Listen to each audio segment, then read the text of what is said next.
Okay, welcome to this video, this broadcast. My name is Stewart, and I'm your teacher always.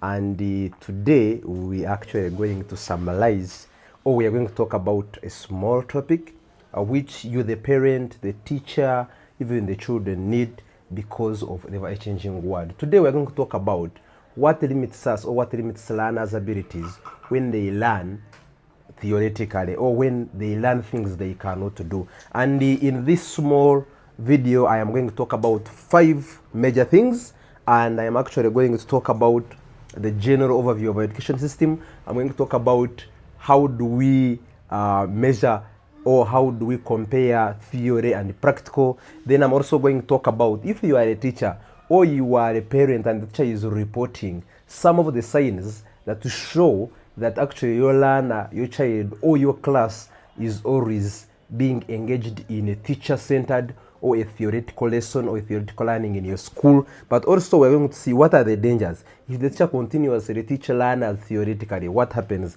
But also we're going to summarize the takeaways of this video. And we are going to start right away by actually talking about the whole education system. Everyone is complaining.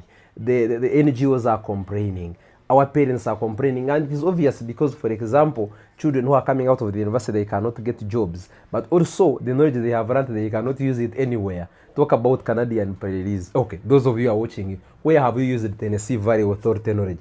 Where have you used cathode, anode? Where have you used the chemical equations to get money, for example? So we want to look at those perspectives so that now the teachers start shifting the way they are teaching so that our learners can be prepared to face the world. And now, can I take a small time to define the both of them? So when I talk about theory and practical, in theory I'm talking about when the teacher comes to class and is telling learners just knowledge, very abstract things that can't seem to be coming from heaven. Someone is teaching you about an atom. Someone is teaching you about Newton's laws of motion. In geography, you are learning about Tennessee Valley Authority. You are drawing the map of Africa. And then when you come to math, you are solving simultaneous equations.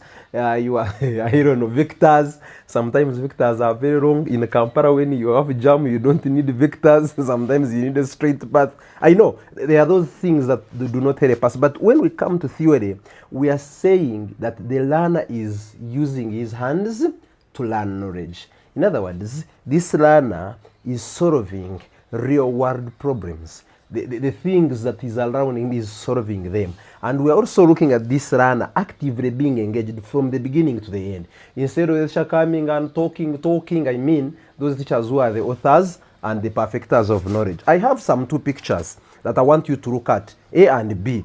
When you look at them, according to you, which learner or which group of learners do you think they are learning better?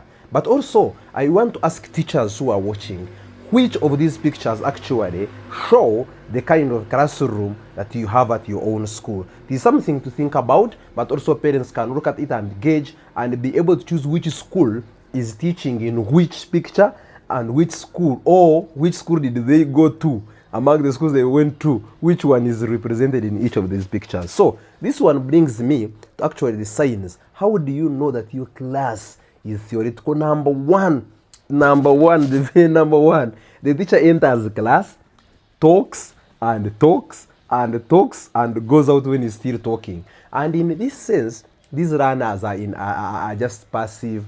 They are looking at him. They cannot ask questions. They are just there. And also the same thing that is similar, that when the time the teacher is entering class, he writes notes as learners write notes. In other words, the whole lesson or the most part of the lesson is involved in writing notes. Teacher writing notes on the chalkboard or dictating, and the learner is copying or is listening and writing the notes in the what?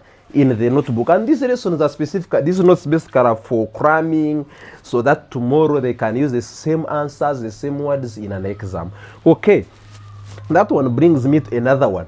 In such circumstances or in such lessons which are theoretical, actually these learners don't ask questions. They just listen, and when they get bored, some of them dodge.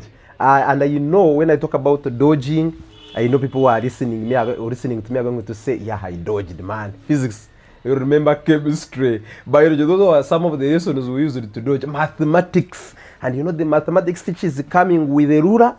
And you know, when you are not able to solve some equation, SADs, you know, they are not able to draw graphs, you are not going to escape. So instead of going there to suffer, you dodge lessons. But also, these same learners, sometimes you ask them a question and they cannot answer. That means actually what you have been singing has not been thinking. Is it thinking or sinking? Like entering into their what? Into their heads. And therefore, they actually say, so-and-so is going to answer, so-and-so is going to answer. Because they know some of the brighter runners who are able to what? Who are able to answer runners. So they keep on, they just keep quiet. And they are always very bored. And one of the extreme signs of boredom in your classroom or in your lessons is runners sleeping. And I know someone is thinking about that girl, that boy who is oversleeping in class, because they were not engaged. They didn't like, actually that one brings me to another point, that these learners are not interested in your lesson. Like they started being distracted, touch their friends, start as excuse me teacher, can I go out? So you find them outside praying when you are in the class teaching. So those are some of the signs that show that actually you are teaching in a way that is so boring. And you give learners questions. Sometimes you ask these learners a question and they answer things that are really not relevant or not related. And therefore, you want to say, as I summarize this small session of how do you know that your lesson is so theoretical, is in sometimes you teach all your lessons from term 1 to term 3 in the classroom, irrespective of the subject, whether math, whether English, whether geography. Imagine teaching physical features in class when hills are outside, when forests are outside, swamps are outside, you know, all those things you are teaching in class from senior 1 to senior 4. You are teaching in class from primary 1 to primary 7. That lesson is theoretical 1000%. But also, one of the funniest things in these theoretical lessons is that you start a lesson or your lessons, you never have any project work, you never have any practical activity in your teaching. That is purely theoretical, because in practical we are looking at when the learner is using the knowledge they have learned. For example, if the child in agriculture they are learning about a certain method of farming, we expect this learner to use this knowledge. If a learner in chemistry they have learned about environmental, let's say environmental pollution or pollution, they are supposed to use the knowledge they have learned in class to solve a certain pollution in their society. But for you still teach them in class. In P4, learners have learned about vegetable growing, rabbit farming, but you are still teaching about the diseases of rabbits in the classroom. the rabbits are in the pictures, in the books, and you know, and you are still teaching them. So these are some of the things. And you see your child sleeping in class, and parents, when you go to school for evaluation, the parent tells you, you see your child sleeps in class. These are one of the things you should ask the parent. Do you teach them well, or you just teach them like that far? And then that's why TikTokers will say, rest in peace school fees. You get it? So those are some of the things. But also, you look at forcing learners memorizing concepts. So those are some of the things that I can mention, but there are very many others. You teach learners in classroom from day 1 to the last. And why this is dangerous is because you produce learners who cannot able to use their knowledge. You know, they have learned about separation of mixtures in primary 5. They repeat the same in secondary. But by end of senior 4, if a young kid who is crawling poured, for example, cooking oil in water, and this girl who was going to use this cooking oil to cook chapati cannot separate this cooking oil from water, and they are going to go and get another cooking oil, wastage of resources. But there is a knowledge they learned right away from primary, which they would have used to solve this problem at home. But we used to say angazi, they cannot use it, you know. And where it becomes so sad is because they don't have any skills, no practical skills, no problem solving skills, no communication skills. You find a learner, a person, a graduate who cannot speak currently before the people. They cannot even communicate in their own language. Find someone is very old and educated and they cannot speak in their own language like fluently, you know. And that is the thematic curriculum that these learners are getting engaged in. But I also want cannot apply knowledge. Then the last one is because this kind of learning only caters for a few types of learners. It actually caters for these learners who can actually only hear and understand or and pick up the concepts. How about these learners who cannot learn until they have seen? They want to hear, but they also want to see. In other words, they want to see some charts. Actually, one of the things I have not talked about is that you teach without any or very few teaching aids. You are teaching a very theoretical lesson. Because without these teaching aids, these learners who learn by seeing, they won't learn anything. They want to see some charts, they want to see some picture aids, where technology allows, they want to see some videos, some audio, visual aids that would help them to get something. But then also we have these learners who learn by doing, the kinesthetics ones. The kinesthetic learners, unless you engage them in an activity that is hands-on, they have not learned anything. And I want to say that when you actually do the opposite of the teaching, these learners grasp content easily, these learners are engaged, these learners feel motivated. You find a kid in the morning, they want to go to school by force until the parent has picked each boko, a cane this child will not go. And today morning I had the worst experience of my life. In the morning in the jam, a parent was taking a child to school and the child didn't want, and the other one was having the stick with the leaves, beating them.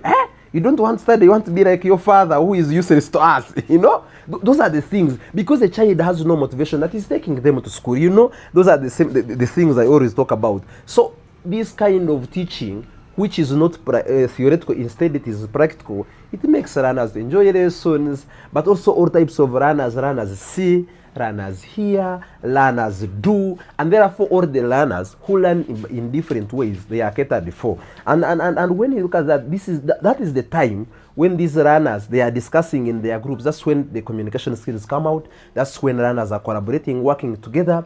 That is when learners are thinking, they are reasoning out things. This is when learners can creatively make something different from what is already existing, or something that can solve a problem in the society. But also, for the purposes of passing exams, since in Uganda we are still relying on exams, these learners can retain their knowledge, but also it prepares them to face the world, since they are able to apply the knowledge they have learned. And as I conclude, I want to say that the takeaways we can take from this is that we must make sure that our learners are engaged. We must make sure that we don't teach only in a classroom.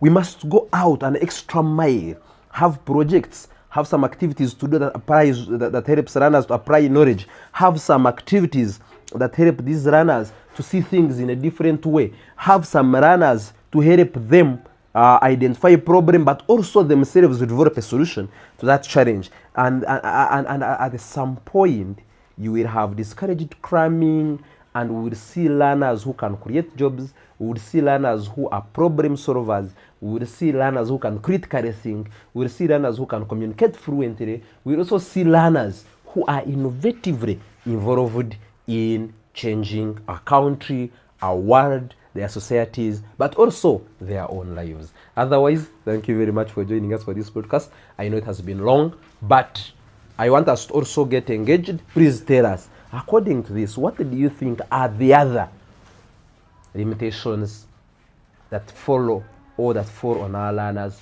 when we continue teaching them in the theoretical way?